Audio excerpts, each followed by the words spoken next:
नमस्कार समद्यांना. तर मी रिक्षावाल्यांसाठी व्हिडिओ बनवत असतो, पण हा पहिलाच व्हिडिओ आहे जो कॅबवाला आणि रिक्षावाल्यांच्या घरच्यांसाठी व्हिडिओ आहे. तर 10च्या आसपास मी एक पोह्याची प्लेट घेतली होती आणि आता 11:30 वाजून गेलेत.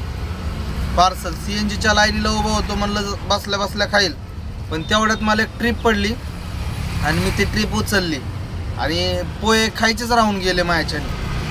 तर आता भरपूर घरच्यांना असं वाटतं, घरातल्यांना, की बाबा ह्यांची लय मजा आहे, बाहेर दररोज वेगळं वेगळं खायला भेटतं असं म्हणतात बी. असं नाही, कधी कधी आम्हाला खायलाही भेटत नाही. तुम्ही निवांत असता घरामध्ये, तुम्ही विचारही करीत नाही की आम्हाला भेटतंय नाही भेटत. आम्हाला किंमत बी देत नाहीत भाऊ घरामध्ये. म्हणजे आमच्या घरातले लय नाराज नाही हो. तर सांगायचं एवढंच आहे की बाबांनो, त्या माणसाची इज्जत करा जो तुमचं पोट भरण्यासाठी स्वतःचं पोट उपाशी ठेवून काम करतो.